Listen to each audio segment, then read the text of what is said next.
Hello everyone, welcome to our YouTube channel NCRT on your tips. I am Naresh. In this video we are going to discuss tracing changes through a thousands years.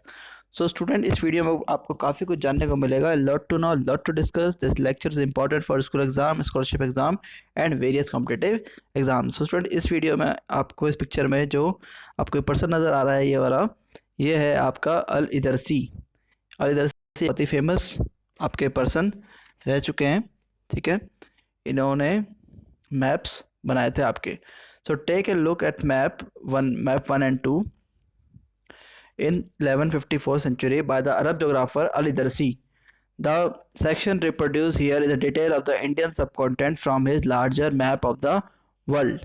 Map 2 was made in the 1720s by a French cartographer. Student, cartographer इसको बोलते हैं a person who makes the map. जो map बनाता है उसको cartographer बोला जाता है. तो अल इदरसी ने ये मैप बनाया था आपके इंडिया का, और ये कब बनाया था आपके 1154 में. ठीक है, so the two maps are quite different even though they are of the same area. तो नेक्स्ट पेज पर आपके दूसरा मैप है जो किसी और पर्सन ने बनाया है, लेकिन ये दोनों मैप सेम जगह के हैं, लेकिन दोनों के जो बनाने में तरीका इनका बड़ा ही डिफरेंट है. सो in Al-Idarsi map, South India is where we would expect to find North India. तो जो अल-इदरसी ने जो मैप बनाया है उसमें जो साउथ इंडिया है वो कहाँ पे दिखा रखा है, इसने नॉर्थ इंडिया में दिखा रखा है. And Sri Lanka is the island at the top. और श्रीलंका को कहाँ पे दिखा रखा है, टॉप पे दिखा रखा है, जबकि वो कहाँ पर होना चाहिए, साउथ में होना चाहिए. Place named are mark in Arabic. और जो इसने प्लेसेस में जो मार्क किया है वो कौन सी लैंग्वेज में किया है, अरेबिक लैंग्वेज में किया है. देखो आपको छोटे छोटे नज़र आ रहे होंगे, ये सारे कौन सी लैंग्वेज है, आपके अरेबिक लैंग्वेज है. तो देखिए, a section of the world map down by the geographer Al Idrisi in the 12th century showing the Indian subcontinent from land to sea. तो ये जो मैप बनाया है ये आपके किसने बनाया है, ये आपके इस पर्सन ने बनाया है. इस पर्सन का नाम है अल इदरसी. तो इसमें आपके दिखा रखा है कि जो श्रीलंका है वो टॉप पे दिखा रखा है, जो आपके नॉर्थ इंडिया है वो आपके साउथ में दिखा रखा है. और ये जो दूसरा मैप है ये भी आपके एक पर्सन ने बनाया है. ठीक है, जिसमें आपके ये मैप आपके काफ़ी हद तक जो आप आज आपका मैप है उससे काफ़ी मैच करता है. So the subcontinent from the early 18th century एल्टस Nouveau of Guillaume de l'Isle. तो ये इन्होंने बनाया है. ठीक है, then and there are some small some well-known names like Kannauj in Uttar Pradesh. Map 2 was made nearly 600 years after Map 1, during which time information about the subcontinent had changed considerably. This map seems more familiar to us, and the coastal areas in particular are surprisingly detailed. This map was used by European sailors and merchants on their voyages. ठीक है, तो जो आपके Europeans आते थे हमारे India में, वो इस मैप का यूज़ किया करते थे. ठीक है, ये मैप कब बनाया गया था, आपके 1720 में बनाया गया था एक फ्रेंच कार्टोग्राफर के द्वारा.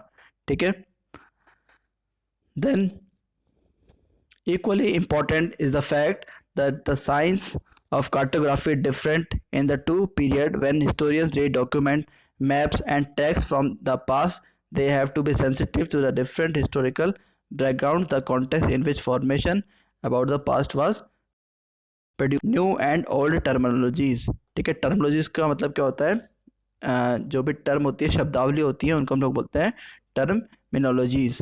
If the context in which the information is produced changes with time with about language and meanings, तो आपके जो लैंग्वेज होती है उनका जो मीनिंग होता है टाइम के साथ क्या करता है, वो चेंज करता चले जाता है.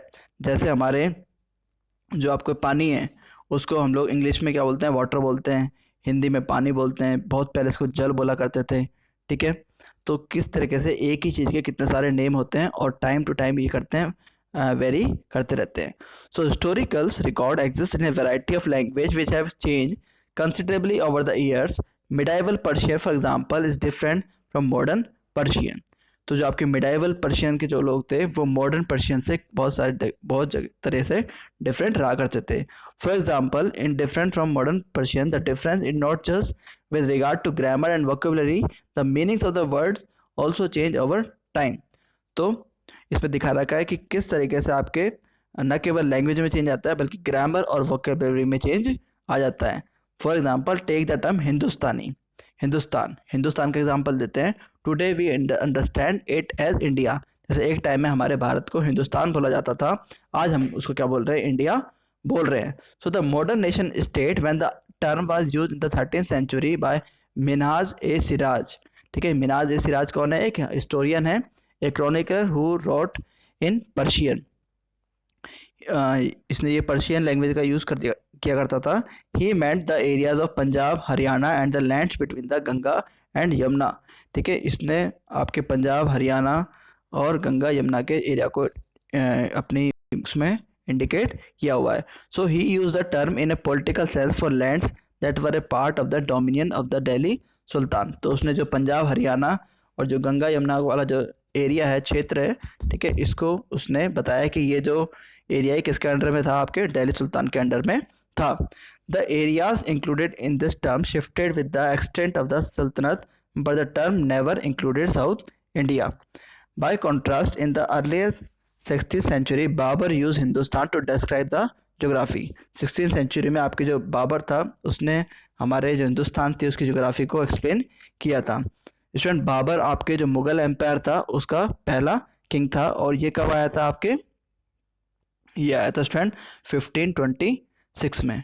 ठीक है, इसने 1526 में आपके एक बैटल हुई थी, ठीक है, जिसका नाम था आपके बैटल ऑफ पानीपत।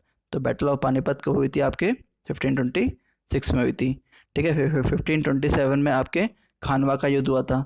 ठीक है, खानवा का युद्ध किससे हुआ था, हमारे राणा सांगा से हुआ था। राजस्थान के बहुत ही बलशाली, बहुत ही पावरफुल राजा थे राणा सांगा, उनसे इसका युद्ध हुआ था। ठीक है, so by contrast in the early 16th century Babur use Hindustan to describe the geography.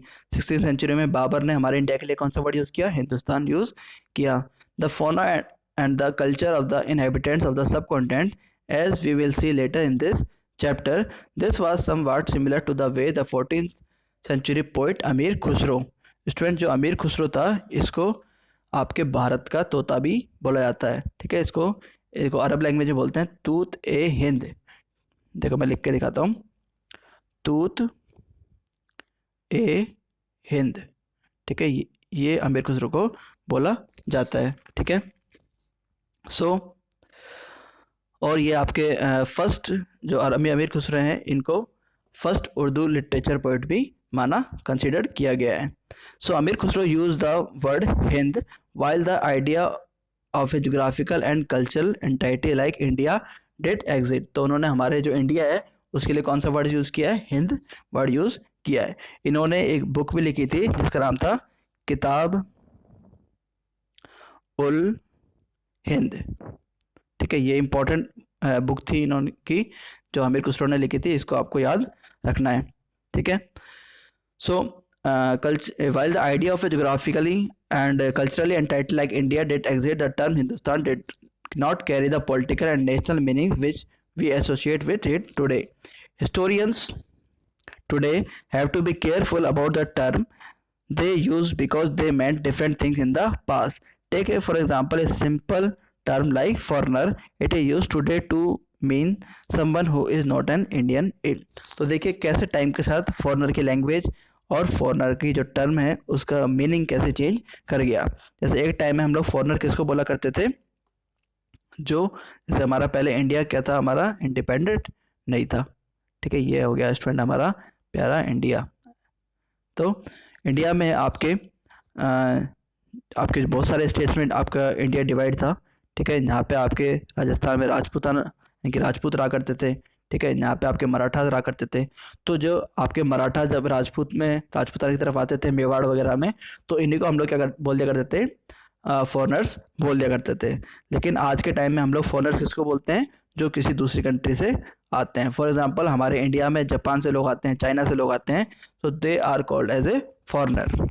The medieval period a foreigner was any stranger who appeared say in A given village. तो इसमें बता रहा है कि कोई दूसरे गांव से अगर हमारे पर्सन हमारे गांव में आ जाता था तो उसको हम लोग फॉरनर बोल दिया करते थे। Someone who was not a part of that society और कल्चर, एक ऐसा पर्सन जो उस सोसाइटी का और उस विलेज का, उस कल्चर का पार्ट नहीं है, it means he was a foreigner. In Hindi the term we say pardesi word. ठीक है, हम इसको क्या बोलते हैं, परदेसी, और जो हमारे खुद का है उसको हम लोग बोलते हैं स्वदेशी। So in Hindi the term pardeshi might be use to describe such a person, and in Persian ajnabi. और जो अजनबी वर्ड है कौन सी लैंग्वेज से आया है, पर्शियन लैंग्वेज से आया है, पारसी लैंग्वेज से आया है। A city dweller therefore might have regarded a forest dweller as a foreigner. ठीक है, जो सिटी के अंदर जो ड्वेलर्स होते हैं और जो फॉरेस्ट ड्वेलर्स होते हैं, ठीक है, जब फॉरेस्ट ड्वेलर आपके सिटी के अंदर आते हैं तो उनको हम लोग क्या बोलते हैं, फॉरनर बोल देते हैं। But two peasant living in the same village were not foreigners to each other even though they may had different religious और कास्ट बैकग्राउंड। ठीक है, लेकिन जो पर्सन एक ही गांव में रहते हैं वो एक दूसरे के लिए फॉरनर्स नहीं हो सकते। ठीक है, भले ही वो दूसरा दूसरा काम करते हो, डिफरेंट डिफरेंट वर्क करते हो। क्यों उनको हम लोग फॉरनर ही बोल सकते हैं, क्योंकि वो डेली एक दूसरे को देखते हैं और वहीं पर ही वो लोग रहते हैं। ठीक है, now historians and their sources.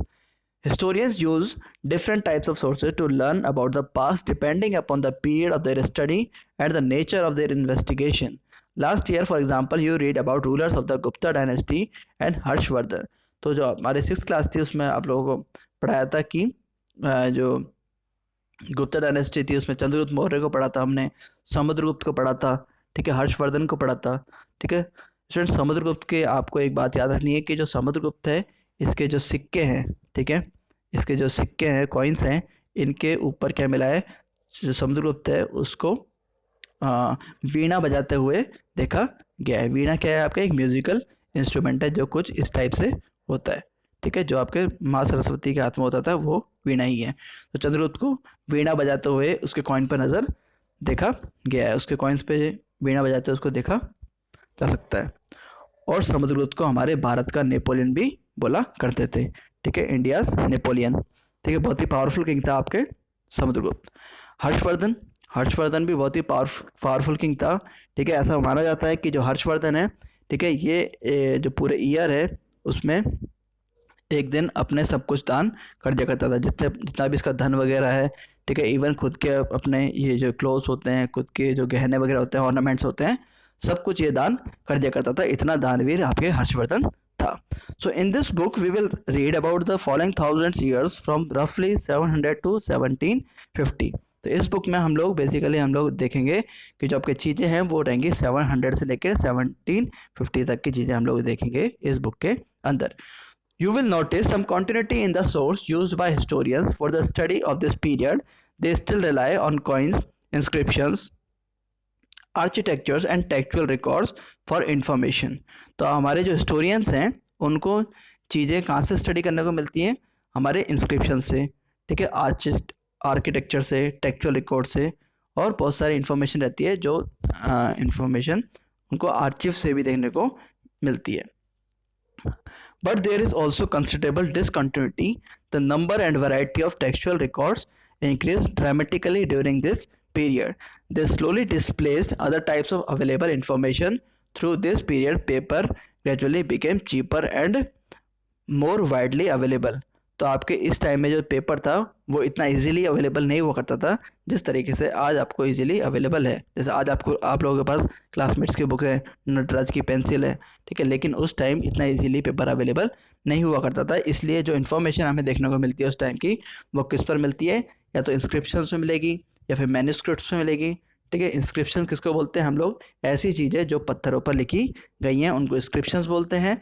और मैन्युस्क्रिप्ट किसको बोलते हैं, जो किसी पेड़ की छाल पर या पत्तों पर कोई इन्फॉर्मेशन लिखी गई है उसको हम लोग बोलते हैं manuscript.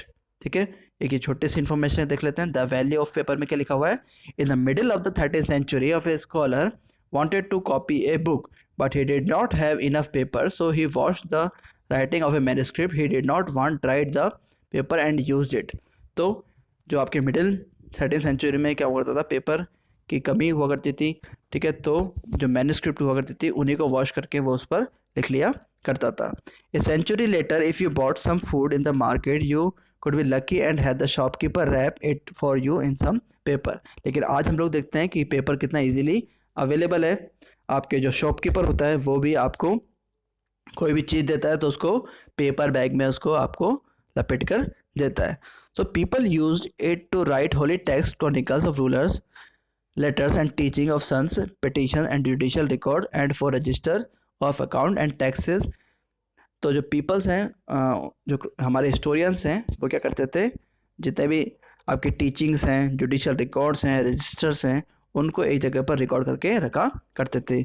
Manuscripts were collected by wealthy people, और मैन्यूस्क्रिप्ट्स को कौन कलेक्ट किया करता था, जो अमीर लोग हुआ करते थे। Rulers, monasteries and temples, they were place in libraries and archives, और उनको आज कहाँ पर रखा गया है, हमारे म्यूजियम्स में रखा गया है, लाइब्रेरीज में रखा गया है, ताकि वो हमारे काम आ सके, हम उनको देख सके कि इनमें कौन कौन सी अच्छी बातें लिखी गई हैं।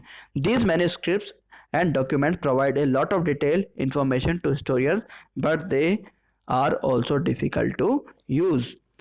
अब ये जो आर्चीव्स हैं, रिकॉर्ड्स हैं, ठीक है, टैक्सेशन के रिकॉर्ड्स हैं, जुडिशियल रिकॉर्ड्स हैं, ये हमारे लिए बहुत सारे इन्फॉर्मेशन तो प्रोवाइड कराते हैं, लेकिन ये कभी कभी हमारे लिए डिफ़िकल्ट टास्क भी हो जाता है। क्यों हो जाता है, क्योंकि उनकी लैंग्वेज काफ़ी डिफ़र करती है एक जगह से दूसरी जगह तक, ठीक है। एक बुक में उसी सिंबल से आपके कुछ चीज़ डिनोट की हुई है, उसी सिंबल से तीसरी बुक में कुछ और चीज़ लिखी हुई है, तो इस वजह से काफ़ी कन्फ्यूज़न पैदा हो जाता है हिस्टोरियंस के बीच में कि किसको सही माने और किसको गलत माने। So there was no printing press in those days, so scribes copied manuscript by hand.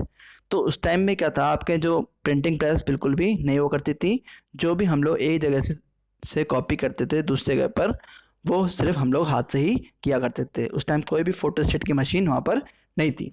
So if you have ever copied A friends homework, you would know that this is not a simple exercise.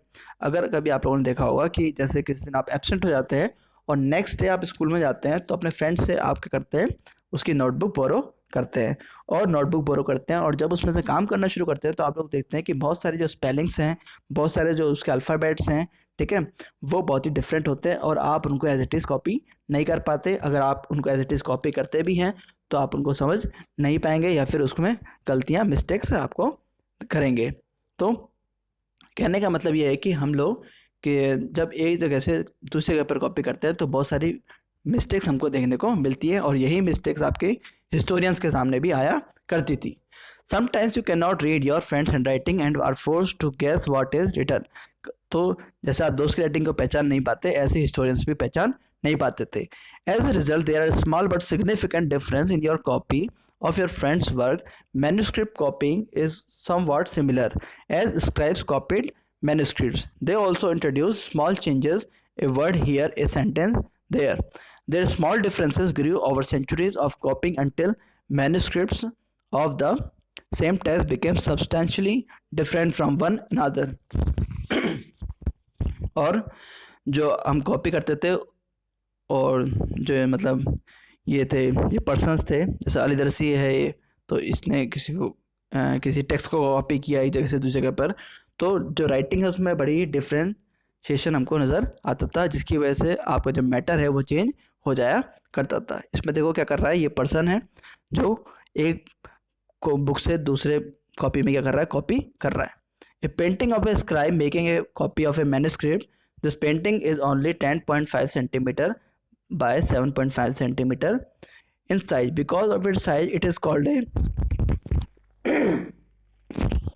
a miniature. Miniature paintings were sometimes used to illustrate the text of manuscript. They were so beautiful that later collectors often took the manuscripts apart and sold just the miniatures. तो miniatures क्या होते थे, जो एक बड़ी चीज़ की हम लोग छोटी कॉपी कर लेते हैं, उसको हम लोग बोलते हैं मिनिएचर, ठीक है। So this is a serious problem because we rarely find the original manuscript of the author today. We are totally dependent upon the copies made by later scribes. As a result, historians have to read different manuscript versions of the same text to guess what the author had originally written. On occasion, authors revise their chronicles at different times. The 14th century chronicle Ziauddin Baruni, student ये जो जियाउद्दीन बरूनी था, ये आपके कौन से time period का था, अकबर के टाइम पीरियड का था, और ये अकबर के दरबार में भी रहा करता था। So Ziauddin Barani wrote his chronicle first in 1356 and another version 2 years later. तो जियाउद्दीन बरूनी ने अपनी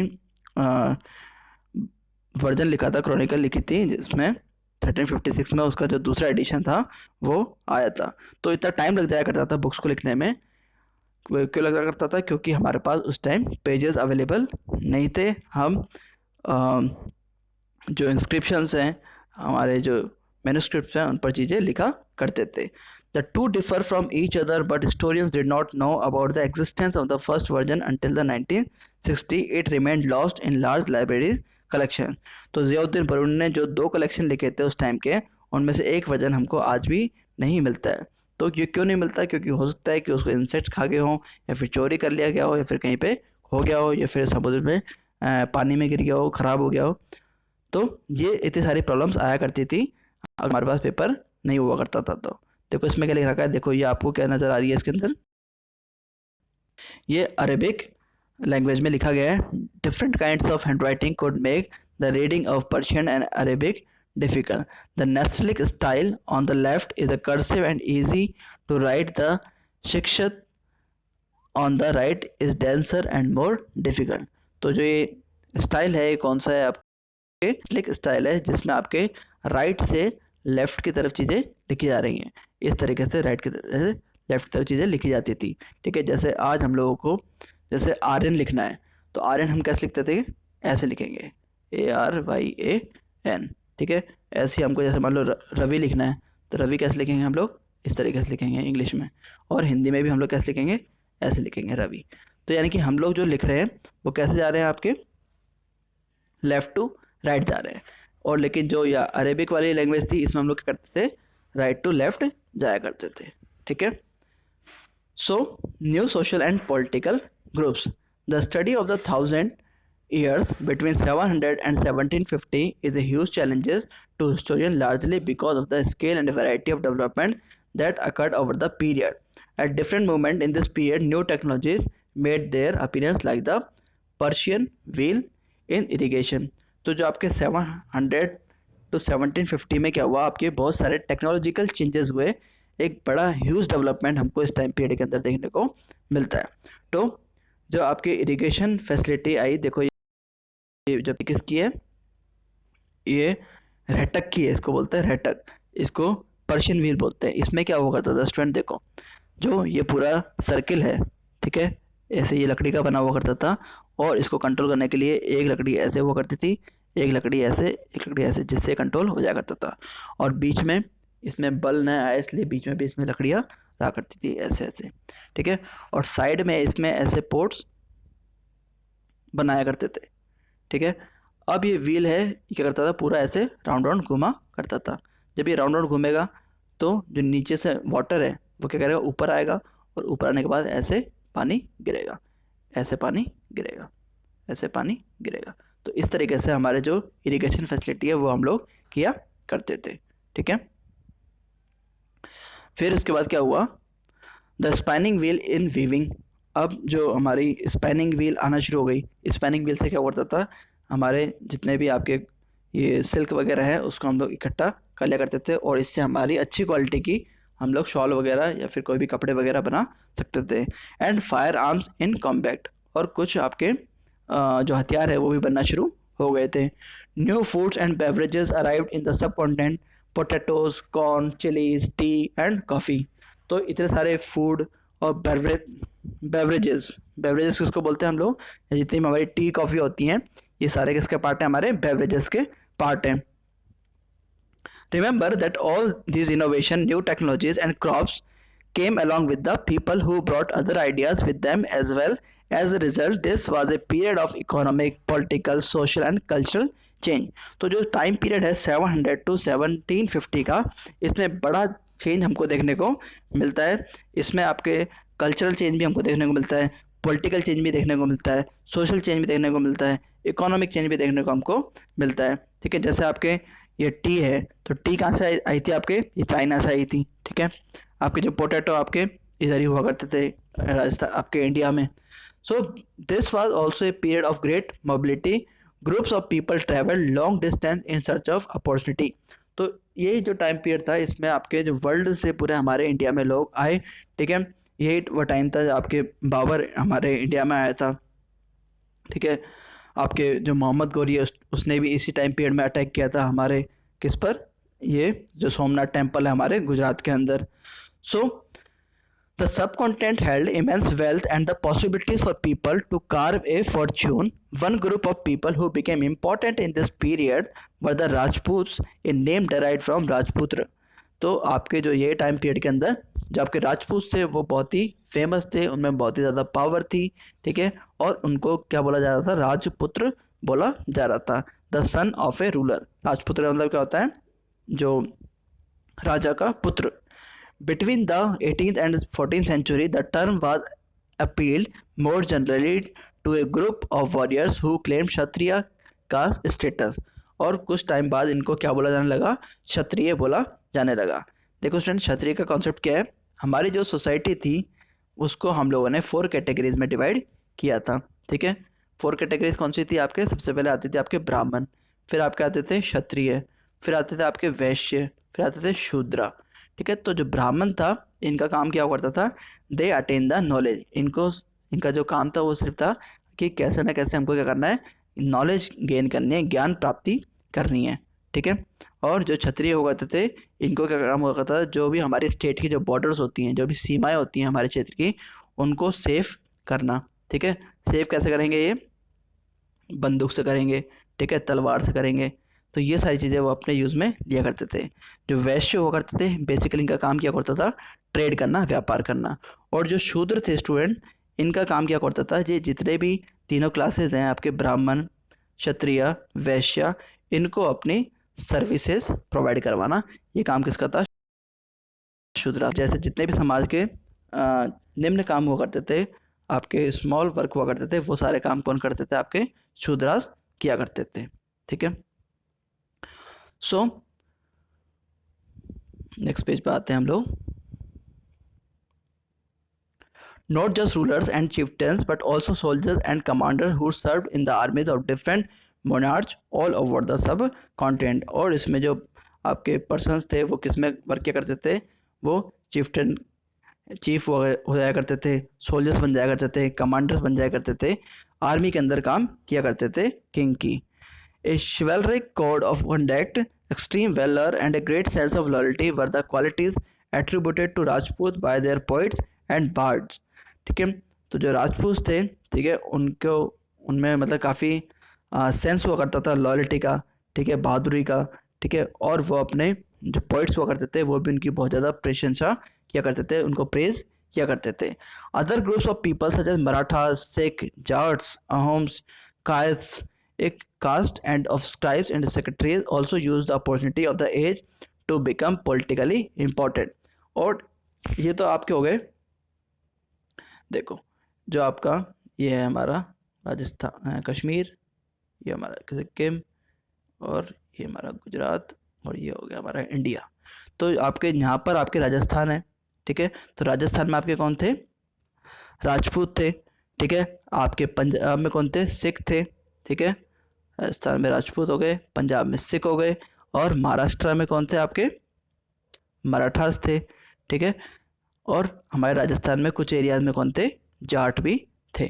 इस तरीके से आपके अदर एरियाज में अहोम और कायस्थ भी हुआ करते थे, जो क्या कर रहे थे, टाइम के साथ साथ अपनी जो पावर है उसको इमर्ज कर रहे थे, बढ़ा रहे थे, ताकि उनको हिस्ट्री में इंपॉर्टेंस मिल सके।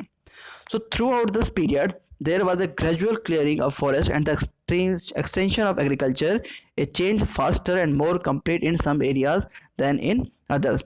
तो इस टाइम पीरियड के अंदर क्या हुआ, आपके एक बहुत बड़े एरिया को, फॉरेस्ट को काट डाला गया, ठीक है। क्यों काटा, क्योंकि हमको एग्रीकल्चर का एक्सटेंशन करना था, ठीक है। तो इस टाइम पीरियड में क्या हुआ, बहुत सारे फॉरेस्ट को क्या गया, कट डाउन किया गया। Changes in their habitat force many forest dwellers to migrate. और जो बहुत सारे जो लोग थे जो फॉरेस्ट में ना करते थे वो क्या कर गए, माइग्रेट कर गए।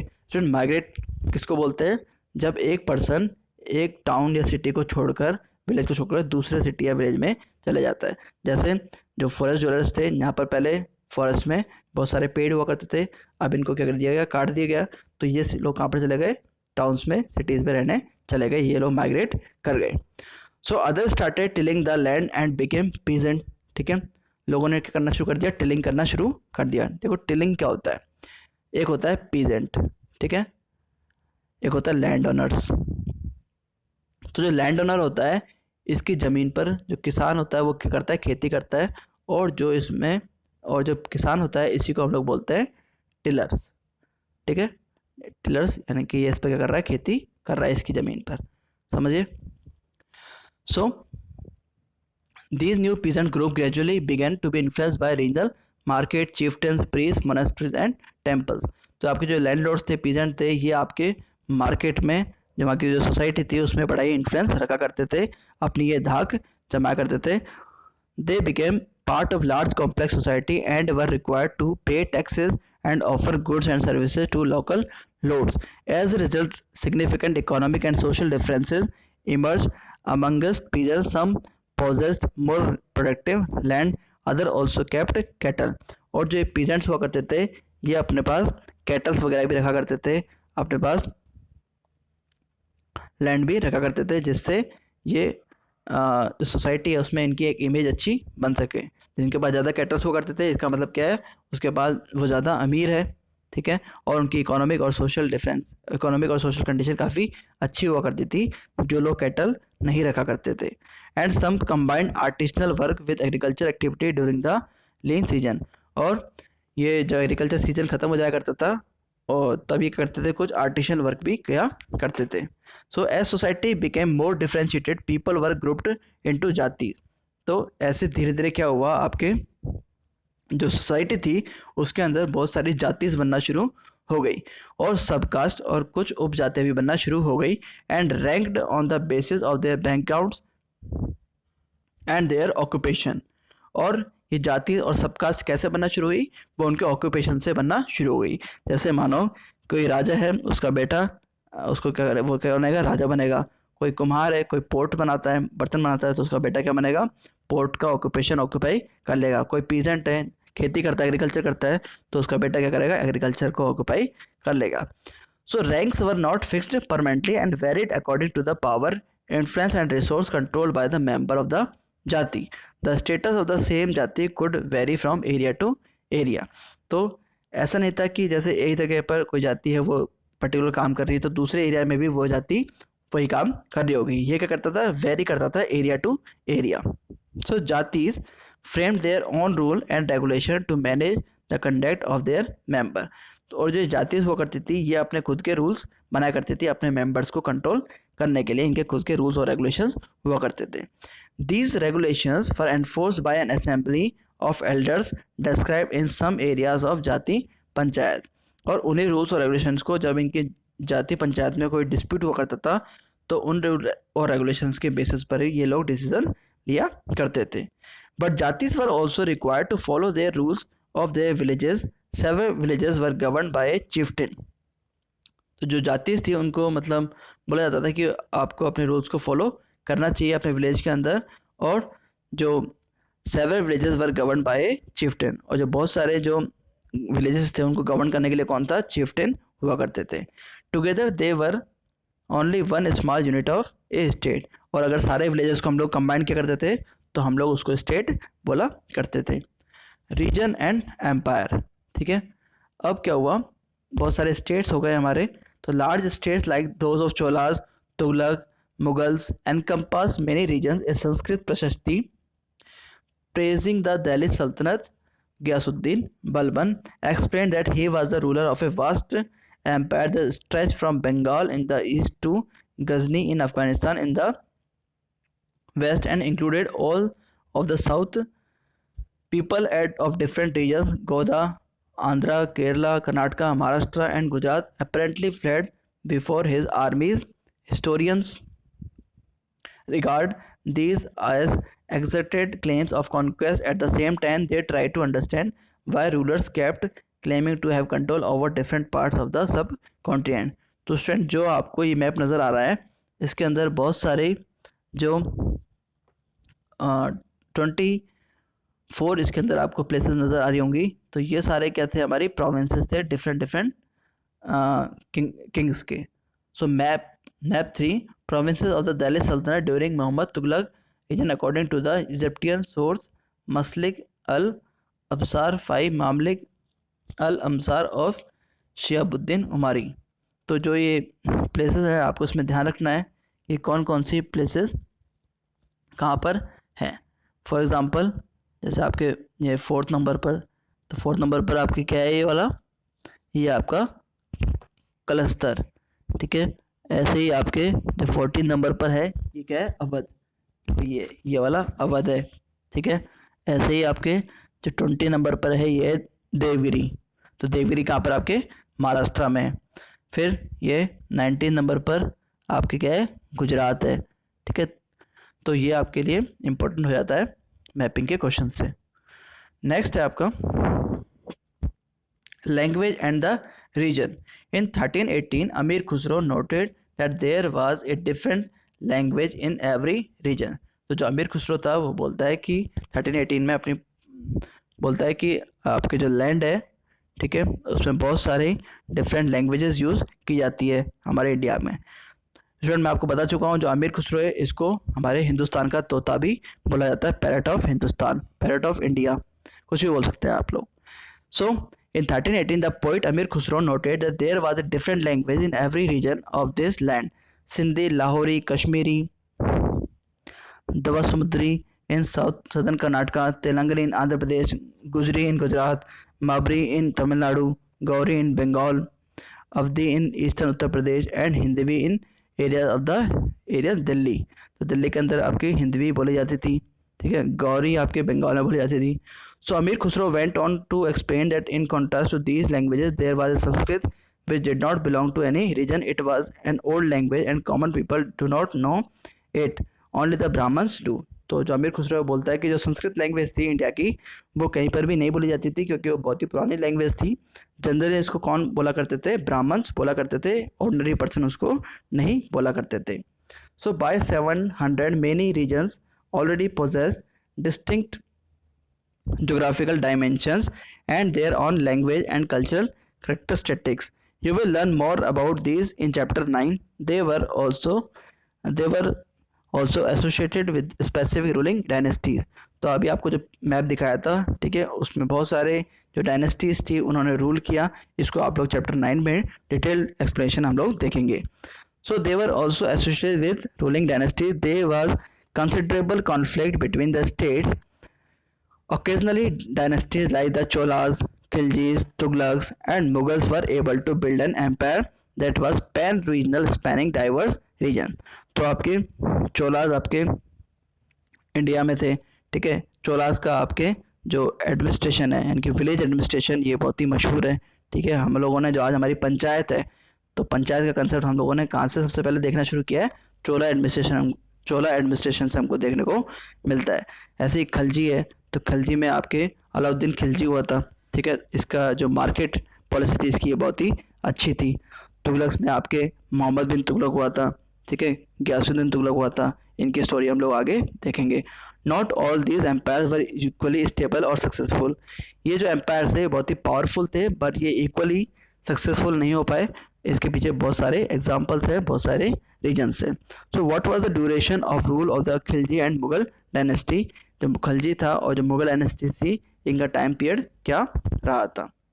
When the Mughal Empire declined in the 18th century, it led to of regional states, ठीक है। जब मुगल एम्पायर 18th सेंचुरी में डिक्लाइन कर गया था, और डिक्लाइन क्यों किया था क्योंकि 1707 के अंदर आपके जो औरंगजेब है उसकी डेथ हो गई थी, और डेथ होने के बाद जो पूरा मुगल एम्पायर है उसमें कोई भी ऐसा राजा नहीं बचा था कि जो मुगल एम्पायर को, जो मुगल डायनेस्टी को अच्छे से रूल कर सके, ठीक है। इसका भी हम लोग चैप्टर 10 में डिटेल डिस्कशन करेंगे। But years of imperial pan-regional rule had altered the character of the regions. Across most of the subcontinent, the regions were left with the legacies of the big and small states that had ruled over them. This was apparent in the emergence of many distinct and shared traditions in the realms of governance, the management of the economy, allied culture, and language. Through the thousand years between 700 and 1750, the character of the different regions did not grow in isolation. These regions felt the impact of large pan-regional forces of integration without ever quite losing their distinctiveness. Student जो आपके ये time period था 700 to 1750, इस बीच में आपके बहुत सारे changes देखने को मिलेंगे, ठीक है। बहुत सारी आपके फाइट्स भी होंगे किंग्स के बीच में। Old and new religions. The 1000 years of history that we are exploring witnessed major developments in religious tradition, people's belief in the divine was sometimes deeply personal, but more usually it was collective. Collective belief in a supernatural agency. Religion was often closely connected with the social and economic organization of local communities. As the social worlds of these groups altered, so too did their beliefs. आपके जो religion था उसको आपके society के different different organisation से connect करके देखा जाता था, ठीक है।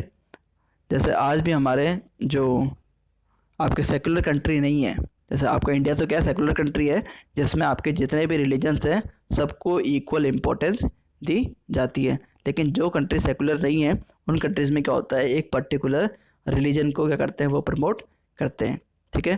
जैसे आपके जितने भी मुस्लिम्स कंट्रीज़ हैं, मॉडर्न कंट्रीज़ हैं, उनमें कौन से रिलीजन को वो प्रमोट करने की कोशिश करते हैं, मुस्लिम या फिर इस्लाम रिलीजन को प्रमोट करने की कोशिश करते हैं। स्टूडेंट, मुस्लिम आपकी एक कम्युनिटी है और इस्लाम उनका रिलीजन है, इस बात को भूलना नहीं है। It was during this period that important changes occurred in what we call Hinduism today. These included the worship of new deities, the construction of temples by royalty, and the growing importance of Brahmins, the priests, as dominant group in society. तो अभी मैंने आपको बताया था कि जो हमारी society थी उसमें जो डोमिनेंट ग्रुप था वो कौन सा था, आपके ब्राह्मण्स था, क्षत्रिय थे, शूद्र थे या वैश्य थे। तो इसमें जो सबसे डोमिनेंट ग्रुप था वो कौन सा था, ब्राह्मण्स थे, ठीक है। ये अपना कंट्रोल बाकी इन तीनों कैटेगरीज पर बनाए रखते थे, ठीक है। The knowledge of Sanskrit text earn the Brahmans a lot of respect in the society. तो जो ब्राह्मण्स थे ये नॉलेज गेन किया करते थे और इनको बहुत ज़्यादा रेस्पेक्ट इनकी सोसाइटी में मिला करती थी। Their dominant position was consolidated by the support of their patrons, new ruler searching for prestige. और जो न्यू रूलर्स थे, राजा थे, वो भी क्या करते थे, जो ब्राह्मण्स हुआ करते थे उनकी इम्पोर्टेंस समझा करते थे। क्यों? क्योंकि जो ब्राह्मण्स हैं इनके बहुत सारे जो रिचुअल्स हैं वो करवाया करते थे। जैसे यज्ञ वगैरह आपको कौन करवाएगा, ब्राह्मण करवाएगा। कोई भी नया काम करना है, स्टार्ट करना है तो ब्राह्मण करेगा। तो इस वजह से आपके जो ब्राह्मण्स हैं इनकी इम्पोर्टेंस लगातार बढ़ती जा रही थी। पैटर्न्स क्या होता है, ये देखो, an influential wealthy individual who supports another person, an artist, a craft person और ए लर्न मैन और ए नोबल। तो पैटर्न बेसिकली हम लोग बोलते हैं किंग को, जो क्या करता है, दूसरे लोगों को सपोर्ट करता है। जैसे आपके यहाँ पर जो किंग्स हैं वो किसको सपोर्ट कर रहे थे, आपके पंडित्स को या फिर ब्राह्मण्स को सपोर्ट कर रहे थे। So one of the major developments of this period was the emergence of the idea of bhakti. अब इससे क्या हुआ, एक नया आइडिया इमर्ज होना शुरू हुआ भक्ति का। भक्ति क्या होता है, of loving personal deity and the devotees could reach without the aid of priests and elaborate rituals। तो भक्ति का होता है कि हम लोग किसी भी हमारे जो गॉड है उसकी पूजा करें, उसको चाहे प्यार करें उससे, ठीक है, और उनके कुछ रिचुअल्स भी करें, ठीक है, पूजा पाठ उनकी किया। So you will learning about this and other tradition in chapter 8। इस जो भक्ति जो मूवमेंट है, एक मूवमेंट ही चलाया गया था आपके, जिसमें आपके मीरा भाई है, कबीर है, ठीक है, रैदास हैं, आपके गुरु गोविंद सिंह है, ठीक है, गुरु नानक हैं। ये सारे कौन थे, आपके भक्ति मूवमेंट के करेक्टर थे। इनको हम लोग पढ़ेंगे चैप्टर 8 में। So this was also the period new religion appeared in the sub continent. तो जो 700 से लेके 1750 का जो टाइम पीरियड था, इसमें बहुत सारे न्यू रिलीजन्स भी इंट्रोड्यूस होना शुरू हुए थे। Merchants and migrants first brought the teaching of the holy Quran to India in the 7th century। तो जो कुरान की जो बुक है, बेसिकली जो कुरान जो बुक है ये मुस्लिम रिलीजन के लिए इम्पोर्टेंस रखती है। एक होली बुक है मुस्लिम रिलीजन के लिए, मुस्लिम कम्युनिटी के लिए।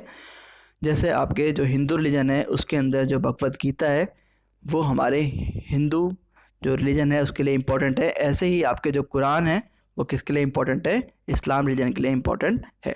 सो Muslim regarded the Quran as their holy book and accept the sovereignty of the one God. और जो कुरान है उसमें जो गॉड है उसकी सॉवरेनिटी यानी कि संप्रभुता, ठीक है, उसको क्या माना गया है, एक माना गया है कि जो भगवान है वो सिर्फ क्या है, एक है, और जिसको क्या बोलते हैं, अल्लाह वो लोग बोलते हैं। हुज लव कि प्यार, mercy and bounty embrace all those who believe in him without regard to social background. और जो अल्लाह है वो ऐसा मानता है कि जो मेरे भक्त हैं, ठीक है, उन वो बिना किसी बैकग्राउंड कि वो बिल्कुल भी डिस्क्रिमिनेशन नहीं करता है, सबको वो अपना मानता है। कौन? अल्लाह। Many rulers were patron of Islam and the ulema learned theologians and jurists. Student, उलेमास क्या होते हैं? उलेमास आपके धार्मिक गुरु होते हैं इस्लाम रिलीजन के अंदर। मौलवीज, ठीक है, जो आपके जैसे मदरसे होते हैं। तो मदरसे क्या होते हैं आपके?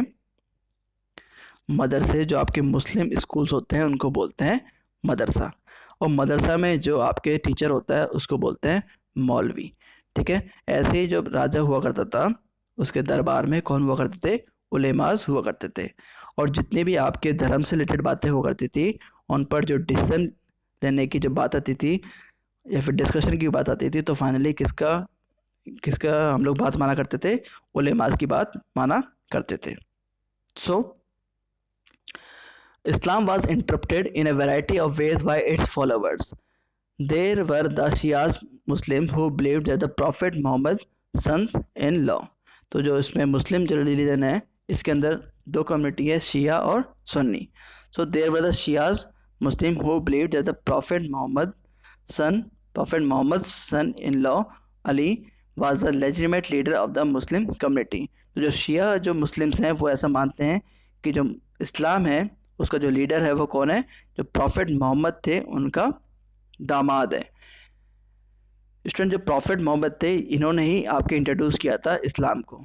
ठीक है, and the Sunnis Muslim who accepted the authority of the early leaders खलीफा of the community and the succeeding खलीफा। There were other important differences between the various school of law, Hanif and Shafi, mainly in India and in the theology and mystic tradition. तो student, जो आपके मुस्लिम जो religion है उसके अंदर भी बहुत सारी कैटेगरी डिवाइडेड हैं। ठीक है, कुछ मानते हैं कि जो हमारे इस्लाम जो रिलीजन है उसको प्रॉफिट मोहम्मद के दामाद लेकर आए थे, कुछ मानते हैं प्रॉफिट लेकर आए थे मोहम्मद, कुछ मानते हैं कि खलीफा का ये शासन रहा था। ठीक है, तो डिफरेंट आइडियोलॉजीज हैं, डिफरेंट थॉट्स हैं इस्लाम रिलीजन को लेकर। सो thinking about time and historical period, historians do not see time just as passing of hours, days or years as a clock or a calendar. Time also reflects changes in social and economic organization in the persistence and transformation of ideas and beliefs. तो जो historians हैं वो time के साथ साथ किसको importance देते हैं? इकोनॉमिक एंड सोशल चेंजेस को इम्पोर्टेंस देते हैं, जिससे आपकी जो सोसाइटी है उसके अंदर जो कोई चेंज आता है, सोशल चेंज आता है, इकोनॉमिक चेंज आता है, उसको भी हमारे हिस्ट्री के अंदर इम्पोर्टेंस दी जाती है। The study of time is made somewhat easier by dividing the past into larger segment periods that possess shared characteristics. तो जो टाइम लाइन है वो हमारी हिस्ट्री में बहुत ही इम्पोर्टेंट हो जाती है। देखो स्टूडेंट, जो हमारी हिस्ट्री है हम लोग उसमें कौन सी बात को इम्पोर्टेंस देते हैं? हम लोग हिस्ट्री में उन्हीं बातों को इम्पोर्टेंस देते हैं जो कोई इंसिडेंट कभी हुआ था और उससे जो हमारे ह्यूमन लाइफ है वो कहीं ना कहीं डायरेक्टली या फिर इनडायरेक्टली अफेक्ट हुई थी। ठीक है, अगर कोई इंसिडेंट हुआ है और उससे हमारी ह्यूमन लाइफ बिल्कुल भी अफेक्ट नहीं हुई है तो ऐसी चीज़ों को हम लोग बिल्कुल भी इम्पोर्टेंस नहीं देते हैं। So in the middle of the 19th century, British historian divided the history of India into 3 periods. तो आपकी जो हिस्ट्री थी उसको ब्रिटिशर्स ने कितने पार्ट में डिवाइड किया? 3 पार्ट्स में डिवाइड किया था। वो कौन कौन सी कैटेगरी थी? एक तो थी हिंदूज, मुस्लिम्स एंड ब्रिटिश। ये किस बेसिस पर कैटेगरी बनाई थी इन्होंने इस बेस पर कैटेगरी बनाई थी कि जो हमारा एंशियंट इंडिया था स्टूडेंट उसमें हमारे बेसिकली हिंदू हुआ करते थे। फिर हमारे जो मिडाइवल इंडिया था उसमें आपके बेसिकली जो मुस्लिम्स हैं उनका अधिकार, उनका क्षेत्र ज़्यादा बढ़ गया इसके अंदर, और जो मॉडर्न इंडिया है उसके अंदर हमारे ब्रिटिशर्स आ गए थे। ठीक है, तो इस बेसिस पर जो आपके ब्रिटिशर्स थे इन्होंने कैटेगरी बनाई थी और हमारी जो इंडियन हिस्ट्री है उसको 3 कैटेगरी में डिवाइड किया था। स्टूडेंट, हमारी जो हिस्ट्री है उसको हम लोग 3 कैटेगरी में डिवाइड करते हैं, एंशियंट हिस्ट्री, मिडिवल हिस्ट्री और modern history.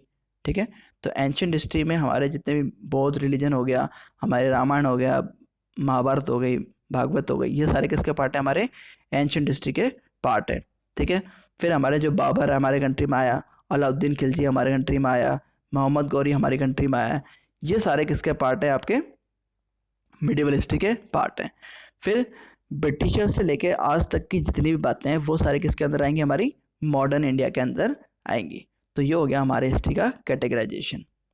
So this division was based on the idea that the religions of ruler was the only important historical change, and that there were no other significant historical change, and that there were no other significant development in the economy, society or culture.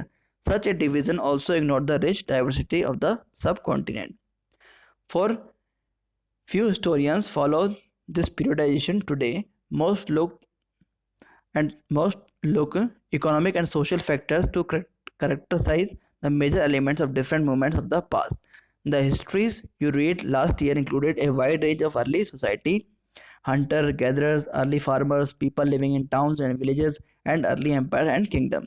तो student आप लोगों ने जो 6th class में जो history पढ़ी थी वो पढ़ी थी आप लोगों ने एंशियंट इंडिया, जिसमें आप लोगों ने पढ़ा था कि आदि मानव किस तरीके से खेती किया करता था, किस तरीके से अपनी वो डेली लाइफ स्पेंड किया करता था, हंटिंग किया करता था, शिकार किया करता था, और टाउन्स और विलेजेस में रहा करता था, और अपने छोटे छोटे उन्होंने एम्पायर्स और किंगडम्स बना लिए थे। The stories you will study this year are often describe as medieval time period. तो जो आपके 7th क्लास की जो कोर्स है इसमें आपको मिडीवल हिस्ट्री जानने को मिलेगी। तो 6th क्लास में आपकी हो गई एंशिएंट हिस्ट्री, 7th क्लास में आप लोग पढ़ेंगे मिडीवल हिस्ट्री, 8th क्लास में आप लोग पढ़ेंगे modern history. So you will find out more about the spread of peasant societies, the rise of regional and imperial state formation, sometime at the cost of pastoral and forest people, the development of Hinduism and Islam as major religions, and the arrival of European trading companies. तो हमारे जो society थी उसके अंदर शुरू में हमारे Hindu religion ज़्यादा स्प्रेड हुआ, फिर इस्लाम रिलीजन हमारे स्प्रेड हुआ, और धीरे धीरे हमारे कंट्रीज़ में ब्रिटिशर्स ने आना शुरू कर दिया, और हमारी कंट्री में उन्होंने ईस्ट इंडियन कंपनी नाम की फैक्ट्री को लगाया ब्रिटिशर्स ने, और ब्रिटिशर्स के साथ साथ बहुत सारे यूरोपियंस यानी कि फ्रेंच, पुर्तगालीज, आपके डचेस हमारी कंट्री में आए और उन्होंने ट्रेडिंग करना शुरू किया, और ट्रेडिंग करने के बाद वहाँ उन्होंने बहुत सारे यहाँ पर ट्रेडिंग कंपनीज बना दी थी। So these 1000 years of Indian history witnessed considerable change. After all, the 16th and the 18th century were quite different from the 8th or 11th. Therefore, describing the entire period of one historical unit is not without its problem.